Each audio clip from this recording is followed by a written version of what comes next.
Bueno, pues muchas gracias por estar, a ustedes, a todos ustedes por estar aquí, por estar vinculados con el Instituto en este congreso, que la verdad es que está siendo unos días muy, muy gozosos para todos, espero que para todos ustedes también. Y bueno, esta tarde para nosotros es un honor recibir al maestro José Antonio MacGregor Campuzano, quien ha sido cómplice de este congreso desde que lo estábamos soñando. José Antonio nos ha acompañado en este proceso y la verdad es que, pues bueno, públicamente te agradezco muchísimo a nombre de todo el Instituto de Cultura, pues esa vinculación, ese apoyo, esas luces con las que estuvimos trabajando hace ya algunos meses. Muchas gracias.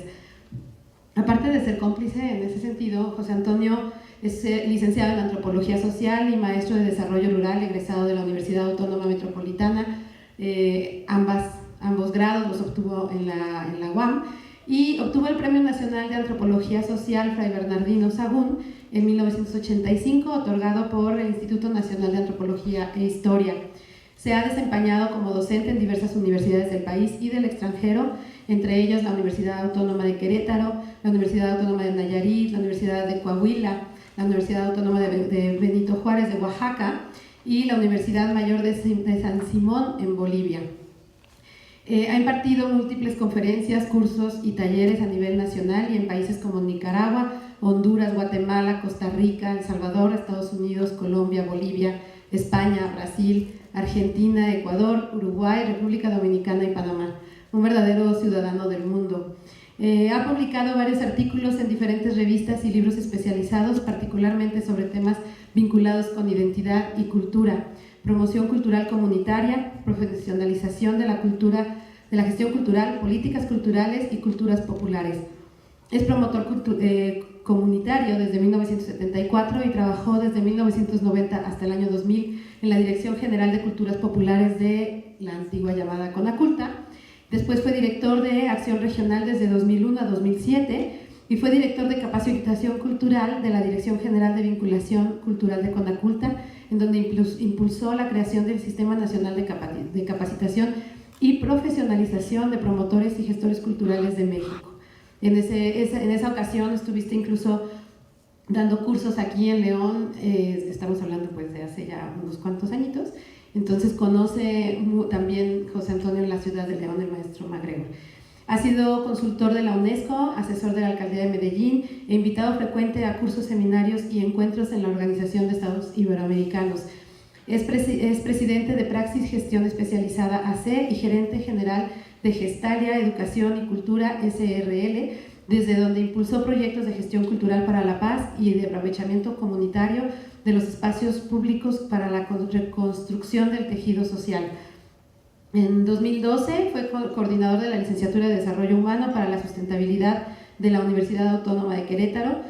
De 2012 a 2015 fue director general del Instituto de Cultura del municipio de Querétaro y actualmente es director de área del proyecto Cultura UAQ en la Universidad Autónoma de Querétaro.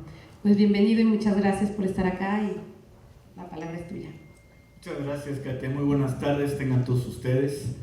En primer lugar, agradecerte la invitación a ti y al Instituto Municipal de Cultura, a ustedes por estar aquí en esta tarde calurosa aquí en León. Bien, la palabra clave sobre la cual voy a presentar este tema es la palabra configurar.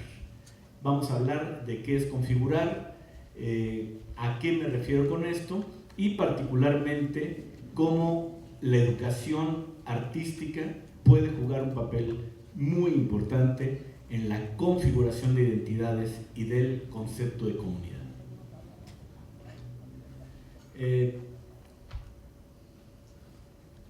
Cuando Carlos Fuentes logró esta definición de identidad, pues recuerdo aquello que dicen de que cuando algo es bueno y breve es doblemente bueno. Es una muy buena definición porque nos quita estas ataduras que luego nos dejan con un concepto de identidad muy anquilosado, viendo siempre para atrás, generalmente vinculado a la palabra raíces, cuando la palabra identidad es mucho más flexible, mucho más dinámica, tiene que ver con lo que somos ahora. Y en ese sentido, si nos preguntamos ¿y dónde está el pasado? Pues en lo que somos ahora. Hoy somos resultado de procesos históricos muy importantes y al mismo tiempo hoy somos un sueño que a lo mejor mañana cambia. Pero lo importante es que la identidad no la definamos a partir de esencias, la esencia del mexicano, y no compremos la idea de que forma parte de nuestra cultura el ser corruptos. Porque no es cierto, que no nos mezclen, porque no es cierto que forma parte de nuestra cultura. Otras definiciones de identidad que me parecen muy pertinentes para esta ocasión, una es de Néstor García Canclini, quien define la identidad como una construcción que se relata. Lucina Jiménez en su intervención habló de las narrativas, la importancia de crear las narrativas sobre ciertas experiencias y cómo uno mismo se relata, cómo uno se presenta, cómo uno se autodefine a partir de ciertas narrativas y cómo en esas narrativas nosotros expresamos nuestra propia mirada de lo que somos. Hay una novela muy recomendable, ahora viendo la foto del lado izquierdo, en donde hay una persona hablando en torno al fuego con otros miembros de su comunidad. Es una novela de Vargas Llosa que se llama El Hablador. Y el hablador se refiere a un personaje que en el Amazonia juega un papel fundamental en una tribu nómada, cuya narrativa fundacional de carácter religioso indica que cuando ellos dejen de caminar, el sol se va a caer. Y si el sol se cae, la humanidad entera perece. Por lo tanto, tienen que caminar. Pues eso corresponde a su naturaleza nómada. Pero también hay momentos en los que el nomadismo es muy difícil porque cada vez se depreda más rápido a donde llegan, entonces se tienen que dividir. Y en este proceso de división de una comunidad van quedando partes de ese ADN fundacional regados por todos lados. Y el hablador es ese personaje que va buscando a uno de los grupos que están dispersos por ahí y que cuando llega es recibido en torno al fuego, le dan de comer, lo reciben con mucho júbilo y en torno al fuego él les comenta que viene del núcleo tal y les dice, pues acuerdan de fulano, fulana, ya se murió, ya nació el hijo de sultano, los pone al día en las noticias en torno a la comunidad y les recuerda que tienen que seguir caminando porque el día que lo dejen de hacer, el sol se cae. Somos una narración, somos como nos contamos, somos puro cuento, en el sentido de que aquello que contamos no necesariamente tiene que estar fundado en la verdad. Todos nosotros tenemos esa historia del águila sobre un nopal devorando una serpiente, que era la señal que aquellos grupos nómadas tendrían que encontrar para fundar su ciudad. ¿Quién sabe si es cierto que realmente hay un águila sobre un nopal devorando una serpiente? Lo cierto es de que la narrativa existe y con independencia de la veracidad, para nosotros esa narración es tan importante que incluso forma parte de una narrativa oficial en términos de símbolos patrios. Y así lo dice Gabriel García Márquez en su extraordinaria autobiografía Vivir para contarlo. Él abre el libro con este epígrafe diciendo: la vida no es la que uno vivió, sino la que uno recuerda. ¿Y cómo la recuerda para contarla? Entonces, eso de que uno cuenta siempre la verdad no es cierto, porque a veces nosotros mismos en esta narrativa medio fantástica de lo que somos, le vamos cambiando tantito a ciertas cosas de lo que ocurrió tal cual, y al paso del tiempo, después de 3, 4, 5 veces de haberlo narrado, se nos olvidó que era una pequeña invención que como muletilla le agregamos a nuestra narración y se vuelve parte de una veracidad que imaginamos y que se va repitiendo vez tras vez. Ahí tenemos a otro contador, ahora con niños contando cuentos. Busquen en YouTube el biblioburro. El biblioburro es un tipo en Colombia que carga a sus 2 burros de libros. Uno se llama Beto y la hembra se llama Alfa. Entonces ahí van Alfabeto caminando de comunidad en comunidad, y cuando él llega, los niños salen y brincan llenos de júbilo porque llega el que les cuenta cuentos. Cuando la narrativa de esos niños era ver personas colgadas, ver personas mutiladas, ver personas torturadas. Esa era la configuración, esa es la palabra clave, esa era la manera en que se configuraban sus narrativas. Y de repente llega un tipo en un par de burros y les baja cuentos a través de libros donde ellos empiezan a imaginar nuevos mundos, nuevas formas donde habitan los burros, nuevos lugares en donde hay otros niños como ellos que tienen otras formas de pensar. Y lo ven en los videos, es muy interesante escucharlo, hablar a estos niños del papel de la imaginación y cómo les pide que cierren los ojos y que se imaginen y que luego cuenten lo que se imaginaron. Y eso tiene que ver con narrativas.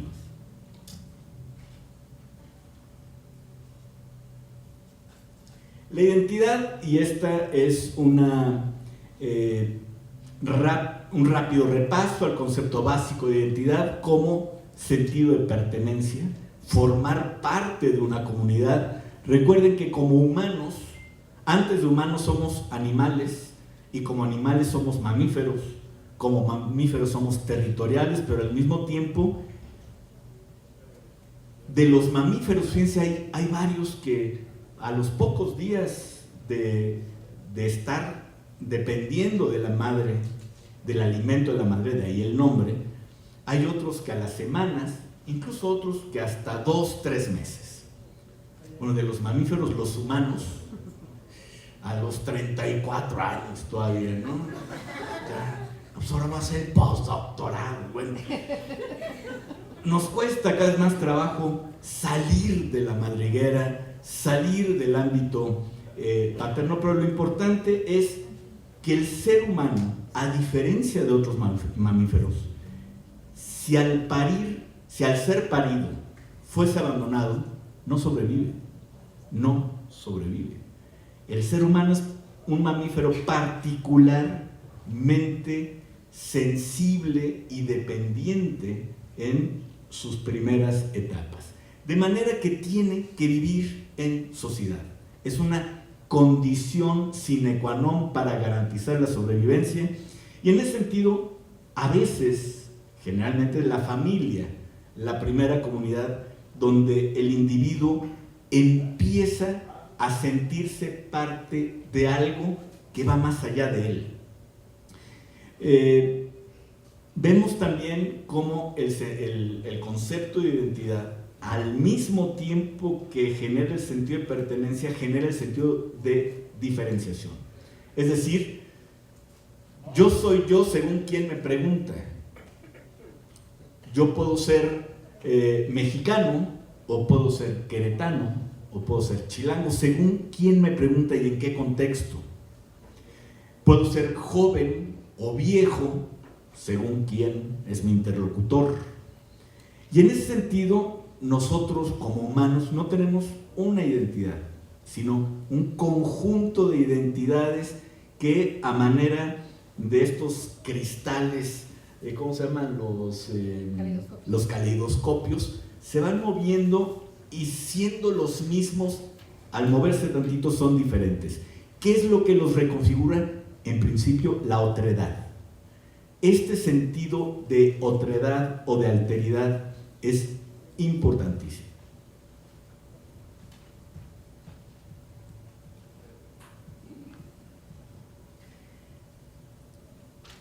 En la vida cotidiana, bueno, hay dos tipos de prácticas fundamentales entre los humanos, que son las cotidianas: levantarse, ir a trabajar, platicar, saludar, rezar, dormir, asearse, comer, hablar. Y hay otras que son exactamente lo opuesto, las ceremoniales o rituales, que son las que rompen con lo cotidiano. El día de la fiesta, de la boda, del bautizo, del velorio, se viste diferente, se come diferente, las formas de convivencia son diferentes. Y a través de ambas prácticas, las cotidianas y las ceremoniales o rituales, se produce el milagro del humano. El milagro del humano, que es así como el rey Midas, los humanos nos humanizamos, y que es cuando empezamos a producir símbolos. Los humanos somos hasta ahora los de la patente, el derecho de autor, porque los símbolos finalmente son la manera en que nosotros expresamos y transmitimos cantidad de cosas de manera que no hacemos. No sé si vieron la película Il Postino, El Cartero, una película italiana muy hermosa, donde trata de la historia de Neruda, que se exilia y se va a un pueblo recóndito, muy lejano de donde está la mayor parte de la población, y el cartero, que le lleva una enorme cantidad de cartas que a diario le llegan al poeta, empieza a entablar una relación con él y se da cuenta que es un poeta muy importante. En un momento en el que le preguntan cuál es la clave para hacer poesía. Entonces Neruda le dice: la metáfora. La metáfora. ¿En qué momento el humano es capaz de hacer la analogía de algo que pasa y en lugar de reproducirlo, hace la metáfora? Es decir, la poesía. Y en ese momento la metáfora es una posibilidad para transmitir, para expresar, siempre a través de la creatividad. Y entonces podemos ver en un plato de guacamole cómo los humanos necesitamos comer. Somos mamíferos, necesitamos la sobrevivencia y una de las condiciones es comer. Y la verdad es que con pura croqueta y agua la libraríamos. Sobreviviríamos, la verdad. Pero la manera en que la comida cultura, nos humaniza, no lo logra la mejor fórmula canina, gatuna o mezclada. La comida, cuando es construcción identitaria, cuando es historia, cuando es milpa, cuando es chile, jitomate, maíz, frijol, la mezcla, todo eso, y lo seguimos haciendo miles de años después, entonces se convierte en metáfora, se convierte en poesía. Y así las prácticas rituales de una comunidad, los personajes cotidianos, o una danza como la de los voladores de Papantla, en donde más que hacer un show, están realizando una danza ritual en donde están bajando la energía de los dioses a una comunidad ávida de recibirlos, todos vestidos de blanco. Es una comunión que se realiza a través de los voladores. Y bueno, por más que alguien diga que bueno, habrá un momento en el que ellos, porque ya lo hacen en el centro de congresos y convenciones, y hay gente que dice, bueno, pero es que están pervirtiendo su ritual. A ver, hay que tener cuidado de hacer juicios a la ligera, porque ellos tienen todo el derecho. Si ellos deciden comercializar con esa expresión, pues en otro ámbito donde pueden ganar un ingreso por ellos, pues es su cultura, es su expresión, es lo que ellos quieran hacer en ese sentido. Me parece que tienen el derecho de hacerlo. Y así, no confundir esa expresión en el centro de convenciones de Acapulco que en la comunidad, en donde más que un espectáculo es un ritual. Entonces, ir entendiendo la naturaleza de las producciones artísticas, estéticas y culturales, porque si queremos juzgar una con la misma, digamos, los mismos indicadores con las que medimos una de otra naturaleza, vamos a cometer seguramente errores muy graves. Entonces, los símbolos, en este caso el maíz es símbolo fundacional de las grandes invenciones del pueblo mexicano. Hace aproximadamente 9,000 años se domesticó, no es un producto natural, se domesticó, se inventó este alimento que sigue siendo fundamento no solamente en la alimentación, sino en la cultura de los mexicanos. Y todo símbolo, y aquí ya vamos a empezar a entrar al asunto que me interesa poner a su consideración, todo símbolo tiene forma y significado. Los símbolos no son ideas, no son... El amor no es un símbolo, es un valor, un sentimiento, una idea, pero es hasta que se concreta a través de algo, un soporte material que puede ser sonoro, visual, puede ser plástico, puede ser corporal, pero el símbolo siempre tendrá un soporte material. Pero no solamente es soporte material, para que sea símbolo y deje de ser un objeto, nada más, hace falta que esté cargado de un contenido que le da la historia, que le da el vínculo que alguien establece con ese objeto al cargarlo de significado y de sentido. Entonces, todo símbolo tiene forma y tiene significado, tiene una parte material y una parte inmaterial. Y por ello, no sé si han oído ustedes una expresión que surgió hace como 9 años, que es el patrimonio cultural inmaterial o intangible. Y cuando se menciona este concepto, se hace alusión a las expresiones de los pueblos tradicionales, su memoria histórica, sus lenguas, su tradición oral, sus costumbres, sus artesanías. Y entonces uno se pregunta si ese mole que uno está viendo y que uno está paladeando con la tlayuda es inmaterial, es intangible, producto de su imaginación. Ese huipil bordado, colorido, extraordinariamente bello, es intangible realmente.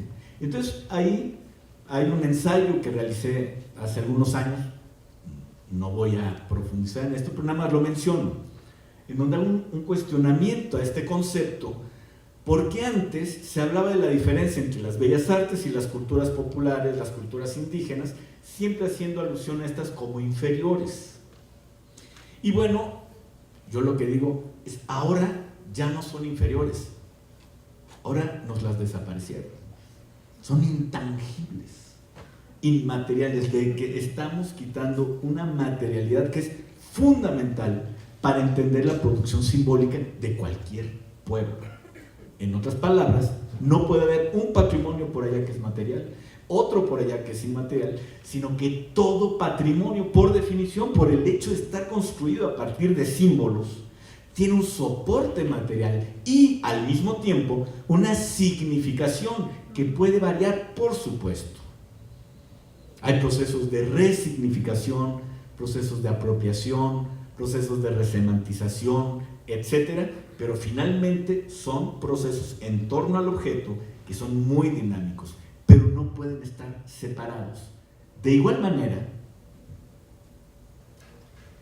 que al configurar, y aquí me detengo un poco porque va a ser el fundamento de esta propuesta, configurar, fíjense, dar a algo o a alguien el aspecto, la estructura o el conjunto de rasgos que les caracterizan y les hacen ser como son.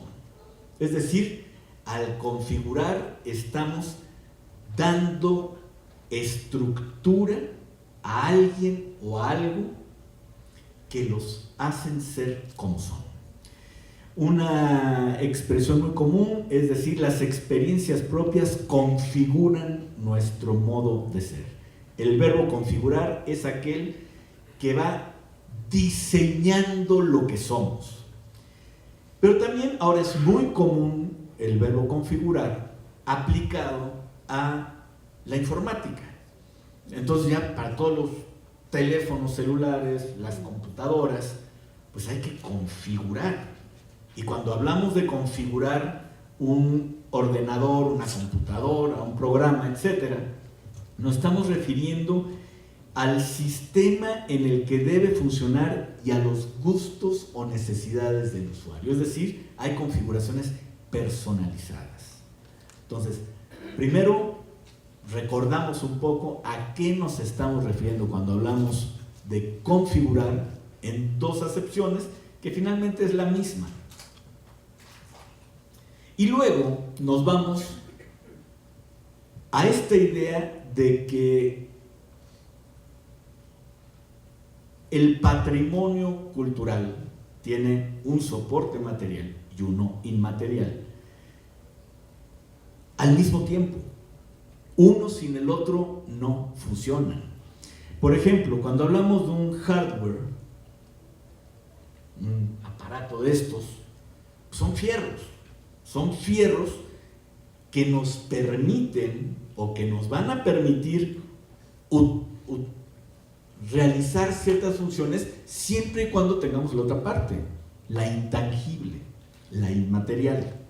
¿Qué son qué? Los softwares, las aplicaciones. Entonces, por ejemplo, cuando estamos hablando del hardware, ¿de qué estamos hablando? De las condiciones materiales, tangibles, de procesos de configuración y actualización.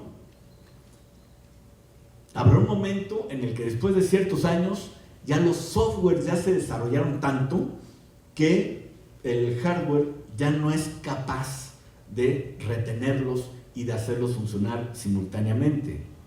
Entonces, hay procesos de actualización permanente. Cuando estamos hablando del hardware, ¿en qué estoy pensando? Pensemos en un proceso de enseñanza o de fomento a la lectura de un chico de 8 o 9 años. Entonces, veamos en qué condiciones está su recámara. Ventilación, iluminación, si hay un escritorio, si tiene una lámpara, no lo tiene, si tiene un librero, no lo tiene. Entonces, estamos viendo cómo desde la recámara, la casa, la escuela, el barrio, la ciudad, el universo, la infraestructura artística y cultural en la que él se desarrolla, si hay museos, casas de cultura, academias particulares, bibliotecas, espacios públicos, internet, bienes y servicios culturales. Cuando estoy refiriéndome al hardware, estoy hablando de estos procesos materiales necesarios para los procesos de configuración de las identidades y de las comunidades. Entonces, la configuración del gusto, la configuración de las habilidades de una persona van desde que nace. Es más, desde antes que nazca. Recuerden ustedes que cuando hablamos de lengua materna, estamos hablando de la lengua que se habla antes de nacer. El vínculo ese tan íntimo de ese bebé que aún no nace con la madre a través de la lengua. Y a través de la lengua es el primer vínculo donde esa criatura empieza a configurarse. Y posteriormente, ¿qué requiere? Requiere de un hardware, un cuerpo, y requiere de los softwares. Lo mismo aplicándolo a nuestros entornos, a nuestros territorios, a nuestros espacios. Hay espacios en donde ciertas aplicaciones van a correr muy rápido.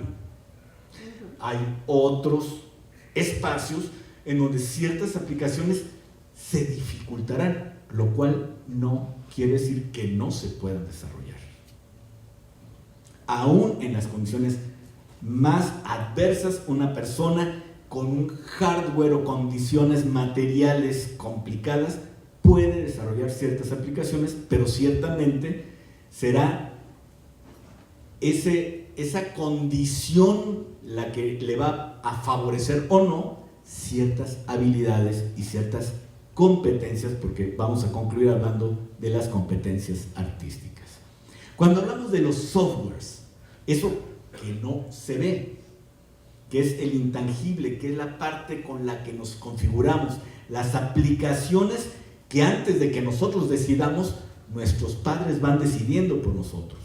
Ellos deciden qué idioma vamos a hablar, ellos deciden qué música vamos a escuchar antes de que nosotros podamos decidir.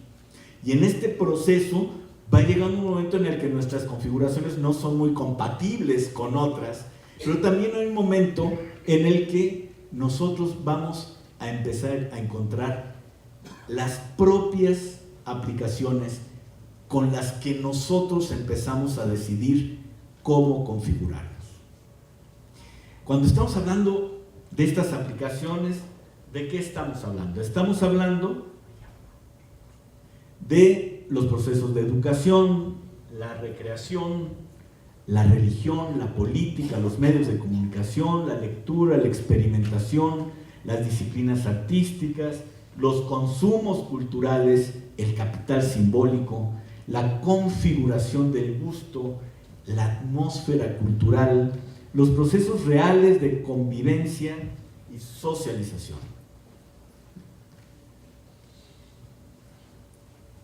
En este sentido, hay que recordar a Pierre Bourdieu, el libro importantísimo para este tema que estamos tratando, el de la distinción. Cómo nos distinguimos, cómo nos hacemos diferentes, pero al mismo tiempo, cómo se configura el capital simbólico con el cual nosotros vamos a poder vivir. Y más adelante les voy a poner un concepto que acaba de acuñar, lo acaba de estrenar el extraordinario sociólogo especialista en Bourdieu, Gilberto Jiménez, a quien se le hizo la semana pasada un homenaje en Querétaro en el marco del Congreso Nacional de Antropología Social, y él acuñó el término omnívoros culturales. Los omnívoros culturales que tienen una capacidad para consumir de todo tipo de expresiones culturales, a diferencia de los unívoros, pura clásica, puro reggaetón o pura cumbia, o que su repertorio se restringe muchísimo justamente por los procesos de configuración de gustos, por las posibles construcciones y vínculos que se tuvieron en una biografía plena de configuraciones. Hay que revisar rápidamente, no es el tema, pero siempre tener como una referencia el concepto de cultura, siempre asociado, en este caso la UNESCO lo define a partir de los valores, creencias, convicciones, idiomas, saberes y las artes, las tradiciones, instituciones y medios de vida, por medio, o sea, todo ese es el inventario, ¿no? El conjunto de creencias, todo son definiciones de hace mucho tiempo. Pero lo importante es, ¿para qué es todo eso? Para que una persona o grupo exprese su humanidad y los significados que da a su existencia y a su desarrollo. Y esto es más o menos novedoso, esto debe tener 15 años, cuando se empieza a hablar de cómo a partir de la cultura la gente da sentido a la existencia, orienta su proyecto de vida. Y en ese sentido, por eso quería recuperar, aunque fuera rápidamente, este concepto, porque hace muy poco, cuando le preguntaban a un promotor cultural, oye, bueno, pues los médicos curan gente, los arquitectos hacen casas, los ingenieros construyen puentes, ¿qué hacen los promotores culturales? Se quedan así. Pues ayudamos a que la gente ocupe su tiempo libre. No me ayudes, compadre, no me ayudes. O sea, realmente no había una narrativa firme y convencida del promotor, del gestor cultural. Y ahora cuando nos preguntan, bueno, ya suena hasta a Superman, ¿verdad? Genero las condiciones para que una comunidad le dé sentido a su existencia. Generar narrativas para las configuraciones que van a determinar que una persona se sienta a gusto o no consigo misma, se vea en el espejo y se acepte o no, o viva permanentemente en la frustración de querer ser como lo que nunca será.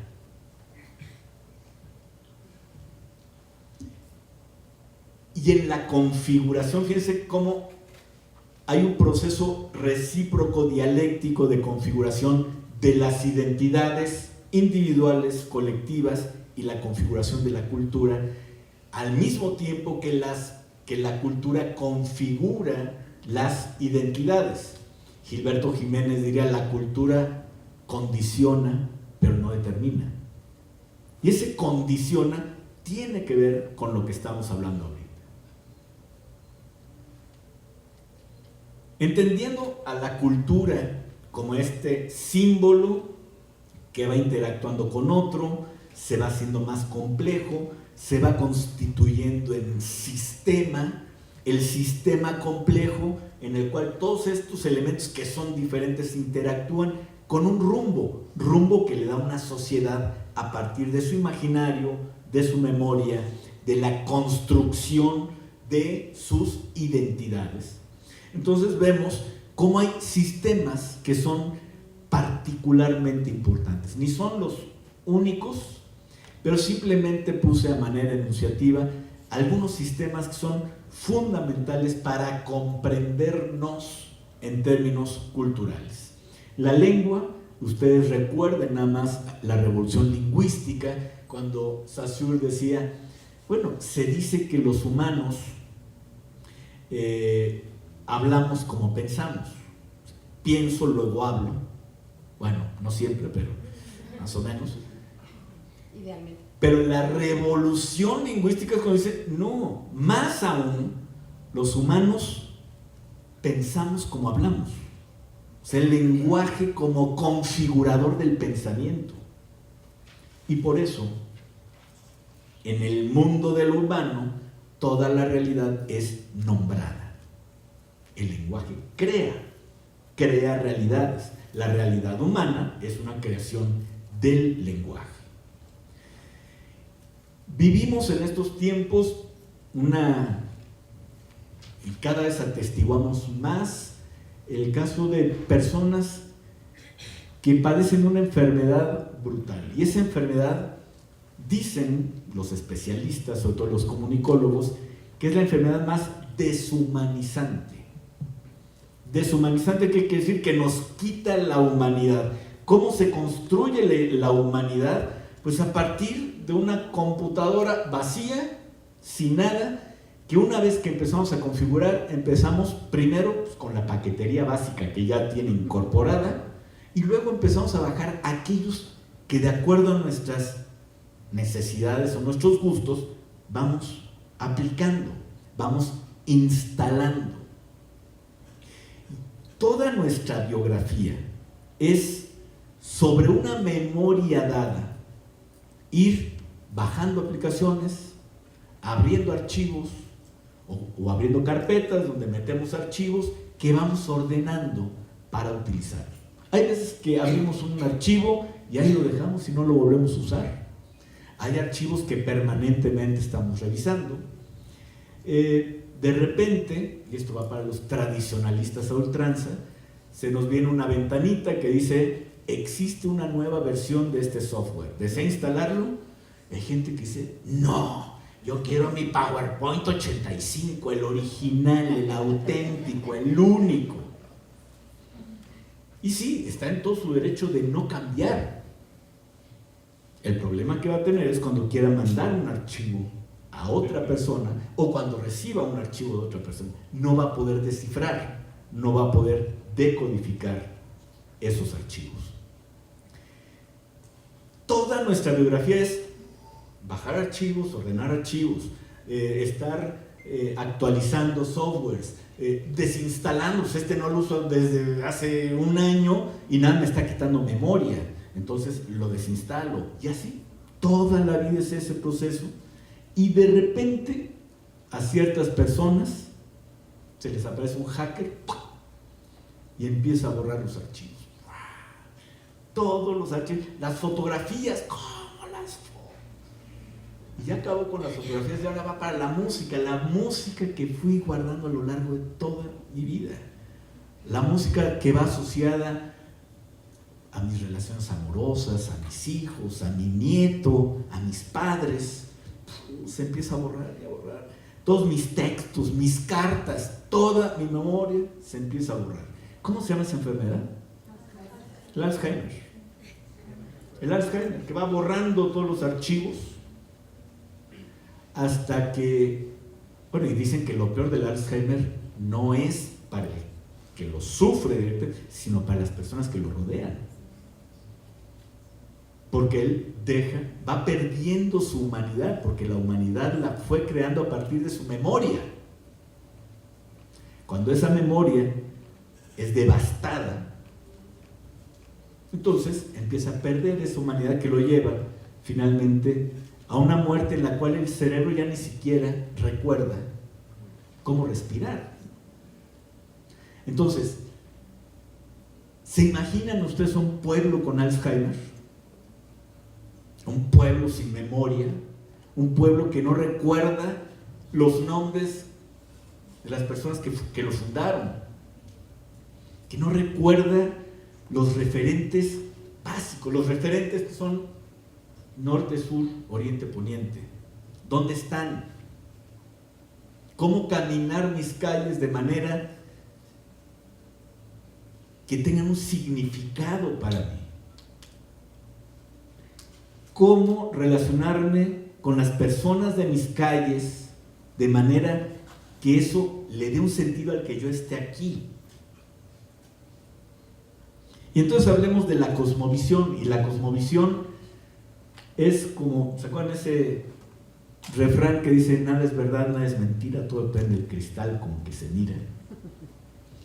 Pues la cosmogonía es como el taller donde nos pulen y nos ponen la graduación de los cristales con los que vamos a mirar la realidad.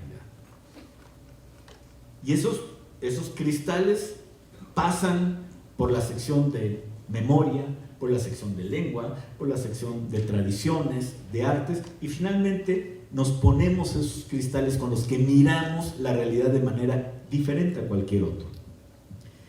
Las artes, bueno, no voy a hablar aquí de las artes, puesto que muchos de ustedes son especialistas en esto, pero sí entenderlas como una parte fundamental de la configuración de la cultura, porque ahí reside gran parte de los procesos de creatividad y de innovación.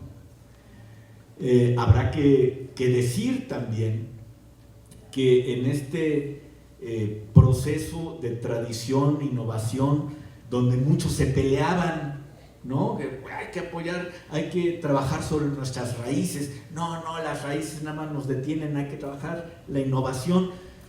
Cuando finalmente las dos son parte de lo mismo. Toda tradición de hoy fue la innovación de alguien que rompió con ciertas reglas, que rompió con el cartabón y que creó, que innovó, fue aceptado, se institucionalizó, se estableció y ahora es una tradición. Finalmente decimos que la modernidad sin tradición es tan vacía como la tradición sin innovación.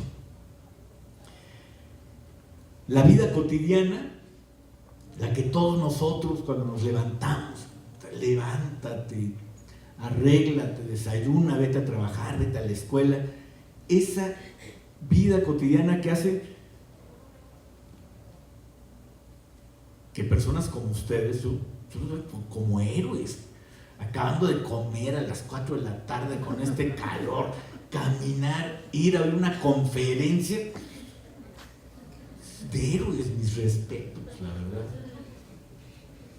Y cuando vamos por las calles y vemos a miles de personas en ese hormiguero en el que estamos luego, y vemos cómo cada uno de ellos trae una historia, trae un anhelo, trae una angustia, y ahí está, caminando y andando y construyendo y caminando. Y finalmente la idea de patrimonio cultural como esta idea que finalmente es la selección de lo mejor de una producción cultural en un contexto determinado. La selección, es decir, aquellos símbolos de toda la producción simbólica, una sociedad a través de distintos medios, ya cada vez más a través del Estado, empiezan a decidir cuáles son los símbolos que por su carácter estético, histórico, simbólico, tienen valor excepcional. Esa es la palabra, el término que se usa. Tienen valor excepcional y que por ello es importante conservarlos, preservarlos o difundir. De los derechos culturales, ya se había hecho mención de algunos, les recomiendo mucho el documento de Friburgo. Ese es un grupo que se encerró por la UNESCO, encerró a los especialistas porque decían, ¿dónde están los derechos culturales? Ya tenemos definidos los derechos de la educación, a la salud. ¿A qué nos referimos con los derechos culturales? Encerraron a un grupo de expertos en una universidad en Suiza que se llama Friburgo, hasta que salieron con un documento muy, muy sencillo, de pocas cuartillas, muy interesante, que les recomiendo mucho, en donde se establecen estos 6 derechos culturales como los fundamentales. El derecho a la identidad, a las identidades, a cambiar de identidades, a decir que uno es de una identidad en un momento y de otra en otro momento.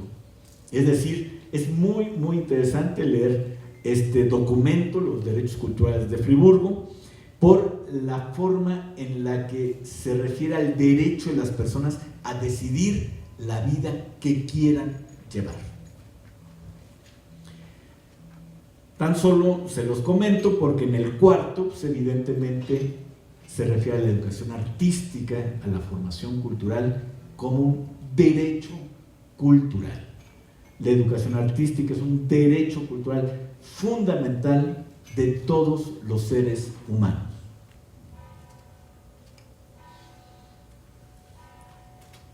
Aquí, pues dos imágenes con una reflexión, ¿verdad? Si a un cirujano de hace un siglo lo pudiéramos colocar en un quirófano en nuestros días, no tendría ni la más remota idea de cómo manejar el instrumental y la tecnología existente. No tendría habilidades, ni competencias, ni conocimientos para operar, ¿no? Entonces ahí vemos las dos fotografías que hacen el comparativo. Si a un profesor de hace un siglo lo pudiéramos colocar frente a un grupo de estudiantes en un aula de nuestros días, no solo podría impartir clases sin mayor problema, sino que probablemente lo haría mejor que muchos docentes en la actualidad. Por supuesto, matizando varias cosas. Es decir, dense cuenta cómo en materia educativa no hemos logrado desarrollar ni el hardware ni el software necesario para estar a la altura de lo que ya la tecnología nos permitiría, pero hay otras cuestiones más importantes que propiamente las tecnológicas que explican esto y que son de carácter, por supuesto, cultural.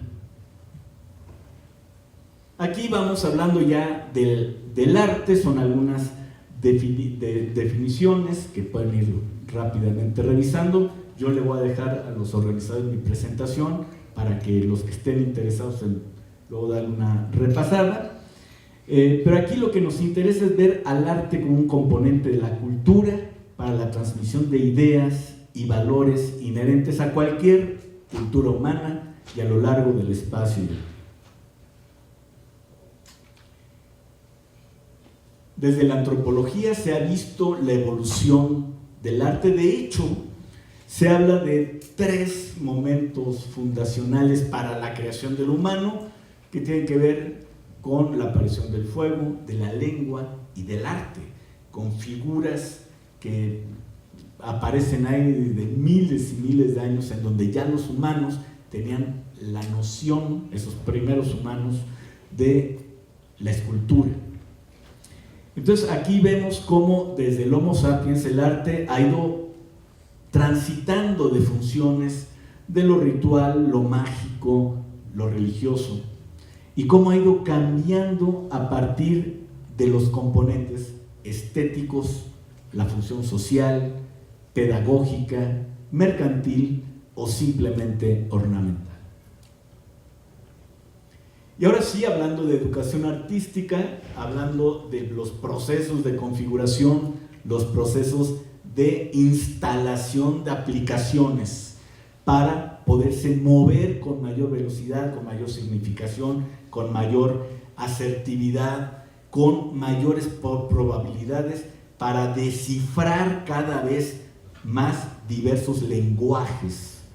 Entonces vemos la educación artística como la médula misma de la naturaleza del ser humano y una característica esencial de su intelecto y sus emociones. Nada más pensemos en niños con los que trabajamos en Tamaulipas, en un proyecto donde formábamos jóvenes como promotores culturales para la recuperación del espacio público a través del arte y la cultura. ¿Y cómo era la convocatoria?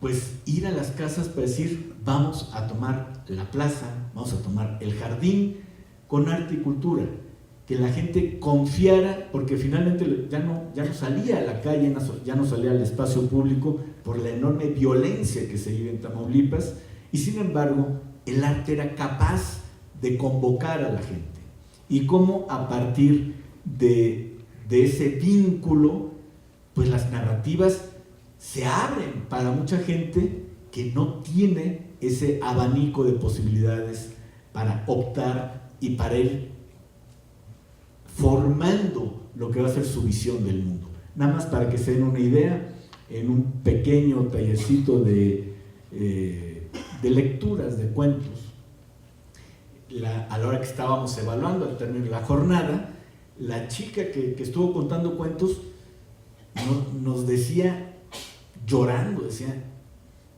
es que nunca me imaginé que un niño de 8 o 9 años nunca le hubieran contado un cuento. Nunca, o sea, un niño al que no le han contado un cuento, ¿cómo ha podido generar procesos para la construcción de imaginaciones, de una serie de imágenes que finalmente van a generar vínculos afectivos, vínculos que tienen que ver con la creatividad y la imaginación? Entonces, cuando un niño le dice, es que a mí nunca me habían contado un cuento, pues empezamos, bueno, ¿y cuáles son? Bueno, ahora tú cuéntame un cuento, aunque no te lo hayan contado, invéntatelo tú. ¿Y de qué creen que eran sus cuentos? Pues, violencia, muertos, secuestros, y lo peor es que una configuración en donde el delincuente, el narcotraficante, era concebido como un ideal de persona, como algo aspiracional. Y eso, por supuesto, el niño no tenía la más remota culpa. Son procesos que le fueron configurando a partir de narrativas que son donde él está expuesto. Entonces, por eso la educación artística, la posibilidad de vincular al niño con esos procesos creativos es fundamental. La educación artística en donde el producto final está subordinado al proceso creador. Lo importante es el proceso del niño, su pensamiento, sus sentimientos, sus percepciones. En resumen, sus reacciones frente al medio. ¿Cómo vas a enfrentar ese medio en el que estás inserto? El humano se está convirtiendo en un observador cada vez más pasivo de su cultura antes que de un constructor activo. A pesar del hecho de que aprendemos solo a través de los sentidos, la escuela ha hecho muy poco para educarlos y cada vez son menos las horas, cada vez es menos la posibilidad de una educación artística de calidad. Hay maestros que siendo músicos les toca dar las clases de danza, de pintura, de teatro, y eso es un verdadero problema. No solamente son pocas horas, sino son maestros que no tienen la formación para dar lo que les obligan a dar. Además, si queremos que la escuela sea eficiente y revalorice su prestigio, es necesario que nos propongamos como uno de sus primeros objetivos el fomento de la creatividad. Esa es la consigna, la configuración a partir de la creatividad.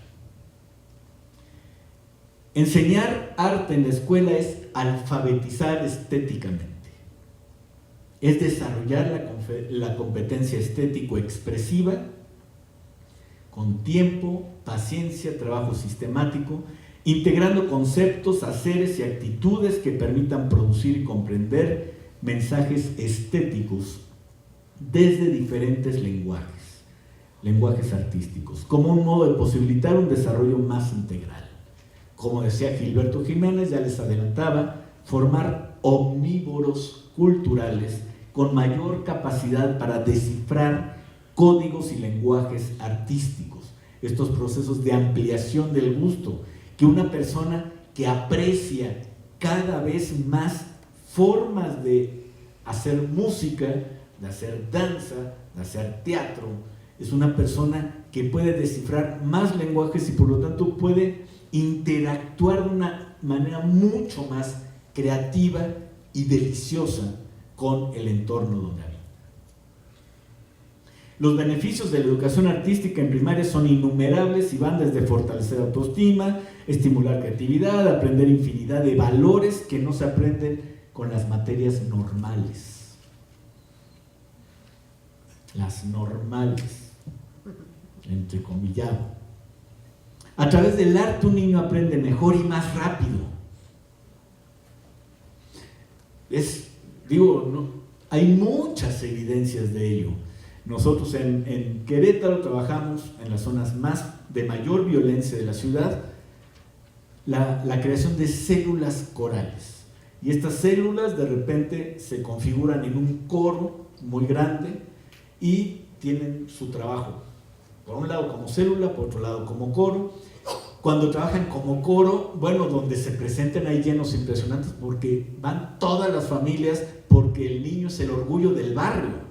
Y entonces, como cada niño es el orgullo del barrio, es realmente un gran éxito escénico el que tienen con mucho público. Pero trabajando con los papás dicen, es que el niño de hace un año que entró a la célula coral, al que es ahora, es otro, le cambia la forma de aprender, la forma de relacionarse, la forma de tolerar, de aprender, de respetar de la gente. Y hay indicadores duros, calificaciones. Las calificaciones escolares, dedicando tiempo que antes no dedicaba al coro, las calificaciones escolares son mucho mejores, el rendimiento escolar es mayor.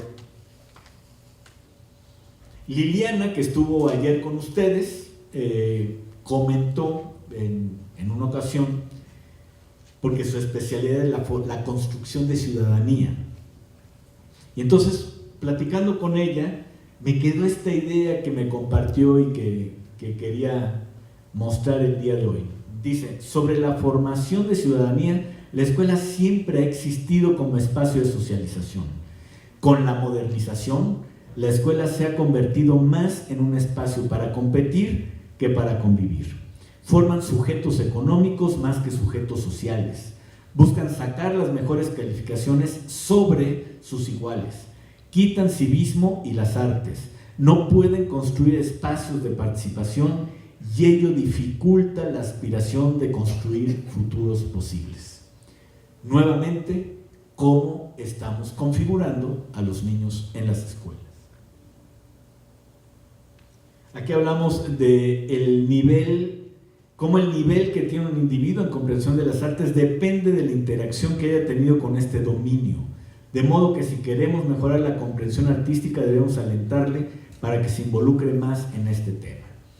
Platicando con una promotora de cultura infantil hace varios años, me decía, estábamos hablando de cómo formar públicos, y ella me decía, a ver, en México, cuando nace un niño varón, no solo los varones, pero principalmente con los varones, en cuanto ya está caminando, el papá ya le compró un balón de fútbol. Y el balón no lo ponen en una vitrina para que lo vea, para que... No, a los pies, a patear, a patear, a patear, a patear. En cuanto ya tiene la talla, le compran el uniforme. En cuanto ya tiene 5 años, 6 años, ya está en un equipo de fútbol.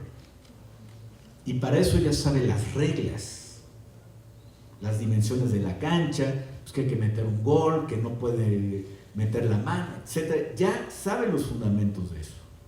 A los 8 años ya ha jugado en torneos. Y así, por lo menos, hasta los 20 años. De todos los chicos que viven ese proceso, ¿cuántos llegan a profesional? El 0.00000x. Pero los estadios están llenos. En todos lados se habla del fútbol. La gente sabe del fútbol y cuando es el mundial, todos son técnicos de la selección. Entonces, y ella decía, nosotros las artes se las ponemos a los niños muy lejos. Y los autores, los escritores y los pintores, todo está lejos, todo está sacralizado. Si es música clásica, acá se tiene que vestir diferente. Entonces, aquí estamos hablando cómo configurar a la gente para normalizar su relación con las artes. Que sea algo cotidiano, que sea algo normal. Eduardo Vázquez Martín, en un texto muy hermoso, dice: la cultura es en parte la forma que toma el diálogo entre los hombres. Esta es la otra palabra clave que Lucina repitió en varias ocasiones, y así como configurar, ya cuando hablamos de lo que es educar, cómo configurar y cómo gestionar, la palabra clave para entender todos los procesos metodológicos debe ser diálogo. Entonces dice Eduardo: la cultura es en parte la forma que toma el diálogo entre los hombres, los signos, las metáforas, las imágenes que construimos son nuestro decir. En el momento que miramos, leemos o interpretamos un hecho artístico, sucede un diálogo con el otro. Entablamos una conversación con aquel que está detrás y con aquel que está adentro. Incluso entramos en comunicación con quien no es, porque la creación artística trasciende a quien la crea al entrar en contacto con los demás. De modo que el hecho cultural es, además de diálogo, conocimiento, descubrimiento, fundación. Y ya, para ir cerrando esta intervención, y hablando de la educación artística como desarrollo humano, pues citamos a Marilena Figueroa, una experta en desarrollo humano aquí en México, y que se refiere justamente a la forma en que podemos habitar el planeta. Una forma que no sea excluyente, un humanismo que sea amplio, abierto, que dé cuenta de las múltiples maneras de ser y hacer y de estar en el mundo, de expresar la subjetividad. Alguien en una intervención se excusaba por ser subjetiva. pues yo también soy subjetivo y no me disculpo porque soy subjetivo, porque soy sujeto. Porque tengo una forma de ver, de decir las cosas, que es la mía.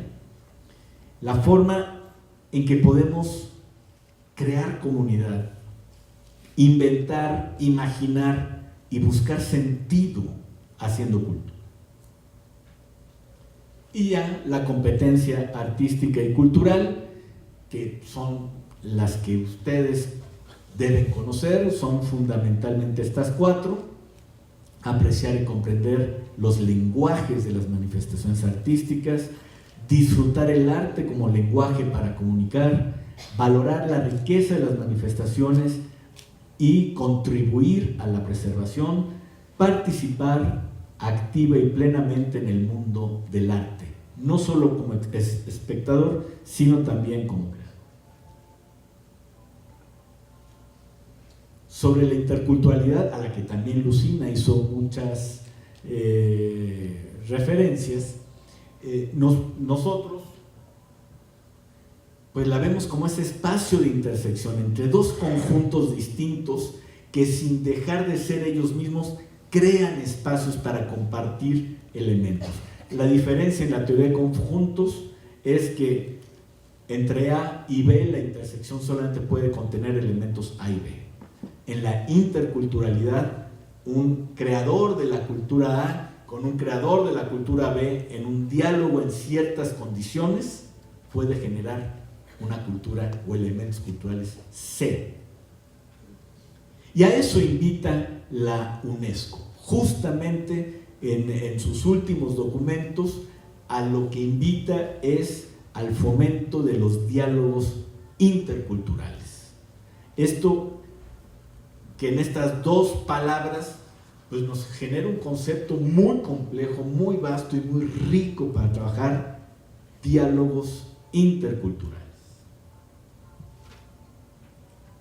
Entendiendo que el acercamiento al arte y a la cultura en las escuelas constituye una de las estrategias más poderosas para la construcción de una ciudadanía intercultural. Fíjense, construcción de ciudadanía intercultural, es decir, de individuos con una conciencia multicultural que reconozcan y respeten la diversidad de identidades y al mismo tiempo se identifiquen con una cultura más amplia de la cual forman parte.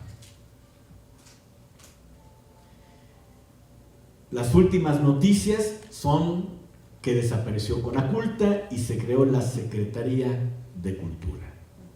Y después de un año, pues nada más veíamos el cambio de nombre, dónde van las nuevas líneas, y nos llevamos una no muy buena noticia que tiene que ver con un recorte de más del 30% al presupuesto de cultura.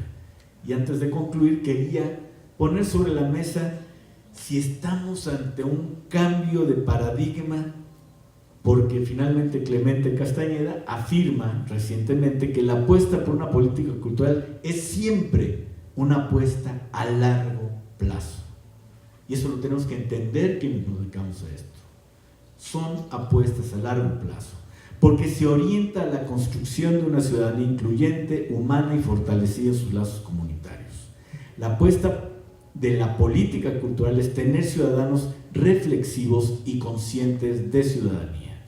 Con los recortes drásticos a la política cultural nacional previstos en el proyecto de egreso de la Federación, el gobierno federal demuestra que esta no es su apuesta. ¿Será? Yo espero que no. Génesis. En el principio solo existía el verbo, y el verbo dijo: hágase la vida. Y la vida se hizo. Y la vida se recreó. Mitosis, división, morir para vivir. Ya habiendo uno y otro, el verbo encarnó y la vida se multiplicó alrededor del fuego. Diversidad. Y la diversidad se hizo verbo, muchos verbos. Y los verbos engendraron la contradicción, y la contradicción regeneró la vida diversa, múltiple y creativa, la cultura. Y la cultura humanizó a quien la creó, Lo dibujó, lo danzó, lo musicalizó, lo teatralizó, lo convirtió en arte, en poesía. Y la poesía dijo: hágase la vida humana. El humano, por fin, se hizo humano. Muchos miles de años después, los humanos se alejan del fuego, se dividen sin mitosis y solo hayan desencuentro, violencia y aislamiento. Hoy, en la era global, los humanos se plantean nuevos retos: reencontrar el fuego, reconstruir la comunidad, pertenecer a algo o a alguien que le dé dignidad y orgullo de ser lo que es, pronunciar la poesía, reencontrarse con nuevas utopías que orienten los derroteros que se habrán de seguir, gestionar un mundo de contradicciones, gestionar la vida, gestionar la paz, gestionar la cultura, que es finalmente lo mejor de la humanidad. Muchas gracias.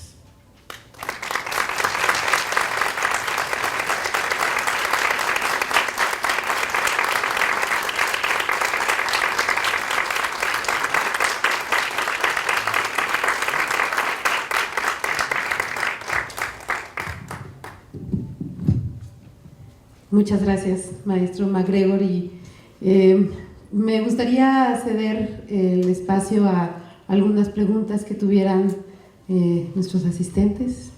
Hay unas chicas por ahí que pueden traer el micrófono y Carlos Machán levantó la mano.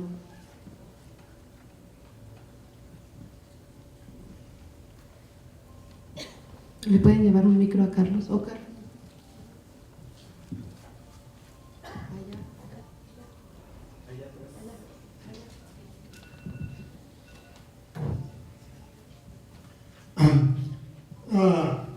Señor MacGregor,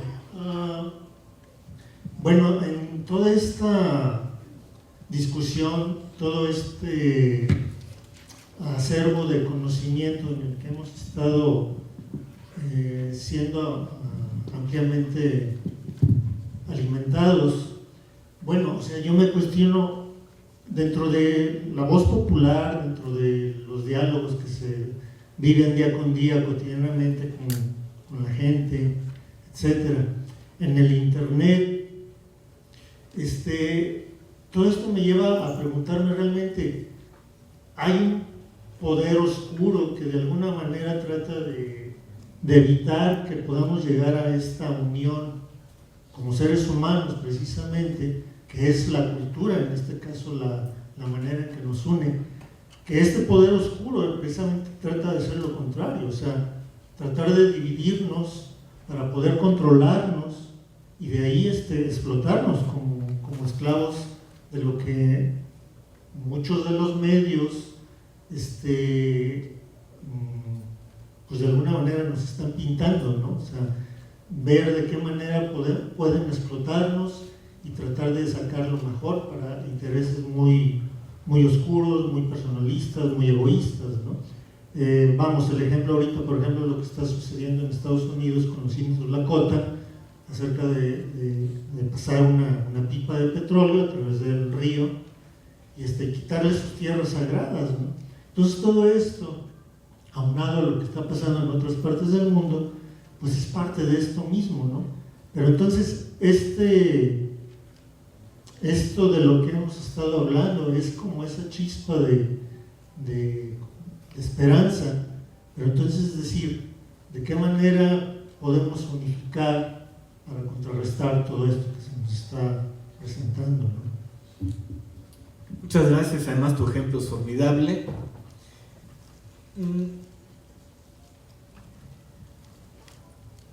Hay proyectos para la creación de minas al cielo abierto. Son los proyectos más depredadores por un lado, los más contaminantes por otro lado, porque ya ni siquiera invierten para toda la infraestructura subterránea que requiere el otro tipo de minería. Ahora es devastar y al aire abierto. Y curiosamente, casualmente, los principales proyectos de minas a cielo abierto están en zonas indígenas. Si nosotros pudiéramos ver, y lo podemos ver por satélite, dónde están las principales reservas naturales de este país, que junto con Colombia, Brasil e Indonesia son los 4 países con mayor riqueza en diversidad natural medida por el número de especies endémicas. En este país, donde tenemos las zonas naturales más importantes, es casualmente donde habitan los pueblos originarios, donde hay otra forma de relacionarse con la naturaleza, de entender el mundo entero, y donde un proyecto de minería a cielo abierto no solamente les devasta una parte fundamental de su territorio, sino de todo su proceso que implica la vida cultural de los Wixárika en este caso. Me estoy refiriendo a ellos. Y aquí el Estado, por ejemplo, el Estado con E mayúscula, no hablo del Estado de San Luis, del Estado de Nayarit, el Estado mexicano tiene que resolver una disyuntiva muy clara: o da el permiso para que se logre esa devastación cultural con fines realmente, incluso éticamente, muy cuestionables, porque es devastar, extraer e irse, dejando todo ese cochinero para muchas generaciones. Entonces, cuando el Estado, y te lo digo porque fui invitado, no pude aceptar porque sabía por dónde iba la jugada, a, como antropólogo, dictaminar ese caso. Y el caso evidentemente tenía que ser a favor de las comunidades Wixárika. Pero estaba estructurado el dictamen, tenía que ser un antropólogo, pero tenía que ser alguien que dictaminara a favor de la empresa. Y había mucho dinero ahí, mucho dinero. Y ahí es donde uno dice, ¿dónde está un Estado mexicano que norma, que regula, que protege áreas estratégicas de la vida cultural? Que por encima de que ese proyecto de extracción sea o no llevado a cabo, el simple hecho de la posibilidad de que exista es una infamia para este país. Es decir, lo que tú dices es cierto, hay proyectos, tú los llamaste oscuros, vamos a dejarlos con ese calificativo, en donde realmente hay el interés económico, es ya de una avidez insaciable. Y es terrible ver cómo esos proyectos van cercando curiosamente a las comunidades que sin la presencia del Estado sabemos son las más vulnerables.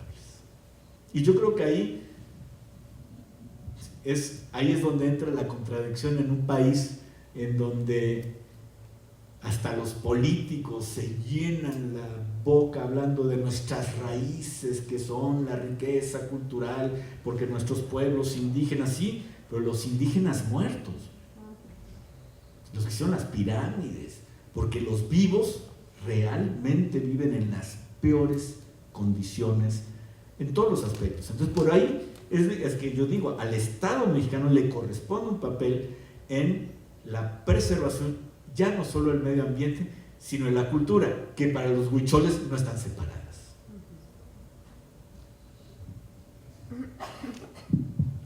¿Alguien más quiere hacer alguna pregunta?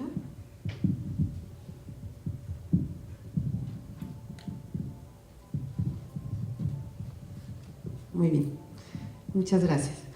Maestro MacGregor, bueno, yo me quedo con muchas preguntas y muchas, que yo creo que eso es lo más importante de estas charlas, ¿no? Que nos quedemos como con preguntas que nos permitan estar resolviendo a futuro cosas y planteando cosas a futuro.